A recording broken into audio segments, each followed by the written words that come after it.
¿Cuál de las siguientes alternativas es indicación de absoluta, dice, de cesárea? Entonces, ¿qué paciente sí o sí debe ir a cesárea?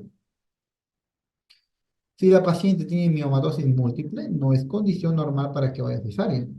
Si la paciente tiene una cesárea anterior, ¿por qué va a tener que ser con una indicación absoluta? Una condilomatosis perineal, si tiene dos, tres condilomitas, no necesariamente, no es absoluto, es relativo. Hay que ver si es que es el canal el que tiene todos esos condilomas o solamente la parte externa de la piel.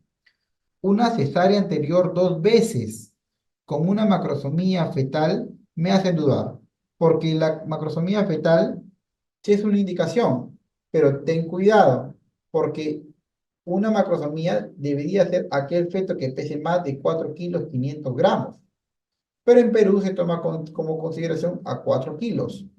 Entonces recuerda que hay gestantes que han venido diciendo, yo tengo parto de 400, 400, 500, etcétera.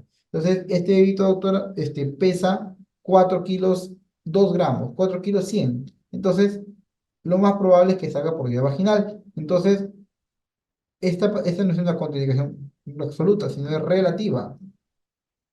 Y por último, si la paciente tiene dos cesáreas, no le voy a hacer un parto vaginal, jamás, porque el riesgo de que se rompa ese útero es alto. Entonces, tengo que hacer cesárea, sí o sí. Bien, por ende, la clave aquí es la letra E. ¿Cuál es la medida más efectiva para reducir el riesgo de infección uterina luego de una cesárea? Entonces, si es una paciente que yo le estoy haciendo una cesárea, ¿yo cómo reduzco el riesgo de infección? Haciendo una antibiótico profilaxis.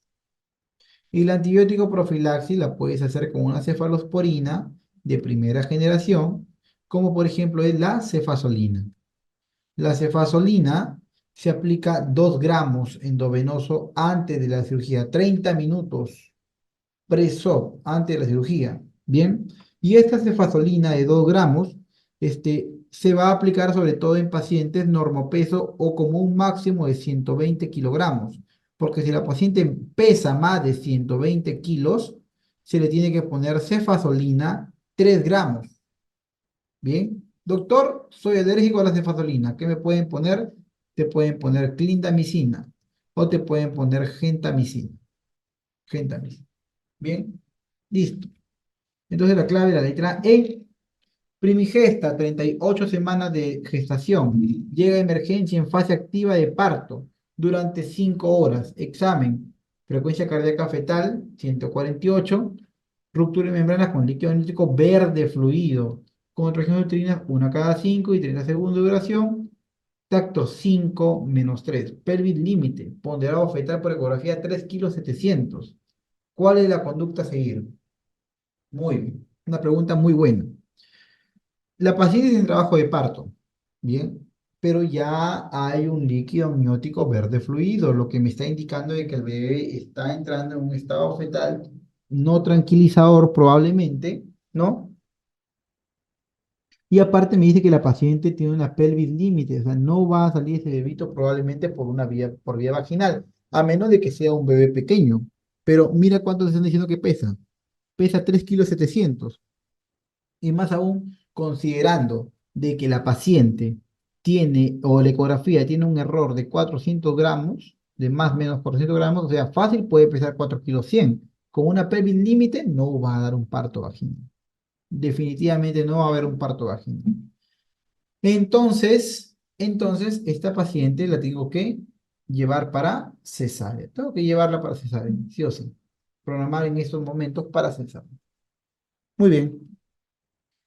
Mujer, 39 semanas de gestación con feto en presentación cefálica. Ingresa a sala de partos con 5 centímetros de dilatación. Luego de 3 horas es reevaluada y continúa en 5. La dinámica uterina reporta 3 contracciones cada 10 minutos de buena intensidad y 60 segundos de duración, con buena relajación, dice. Entonces, mira, tiene buena duración, 3 contracciones en 10, o sea, tiene buenas contracciones y dice, los latidos fetales se mantienen en rango normal.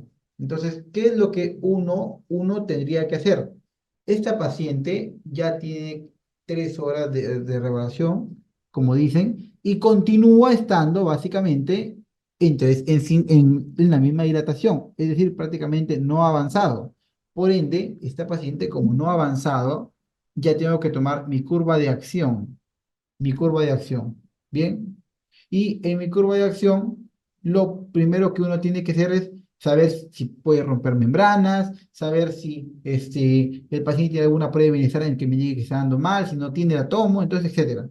Pero dentro de la parte de acción también está hacer una cesárea oportuna.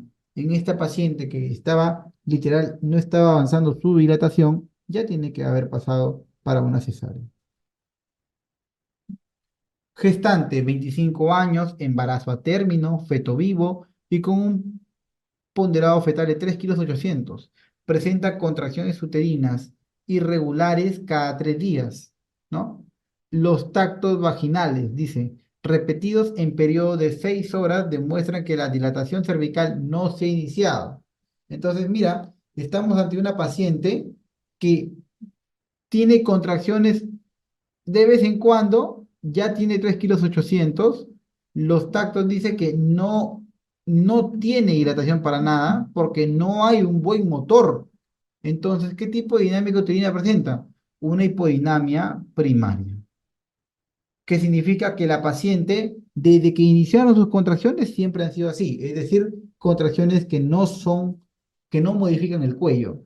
En cambio, si la paciente hubiera tenido una modificación del cuello, hubiera en esas contracciones haber borrado el cuello y después de eso desaparecer, entonces eso se llamaría hipodinamia secundaria, porque la paciente sí tuvo buenas contracciones y después se fueron. En cambio, esta paciente de acá no ha tenido jamás contracciones adecuadas. Bien. Y por último, en la pregunta 70, en la distosia de hombros, ¿cómo se denomina la maniobra que consiste en recolocar la cabeza fetal en la interior de la pelvis?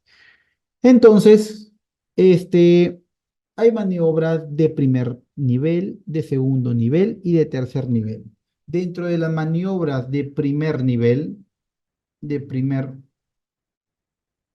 primer nivel, te encontramos a la maniobra más frecuente, a tu famoso Mac Roberts, ¿no? Mac Roberts. En tu maniobra de Mac Roberts, lo que va a hacer es una hiperflexión de los músculos sobre el tórax, ¿no? Hiperflexión de los músculos sobre todo. Y una presión suprapúbica, no te olvides.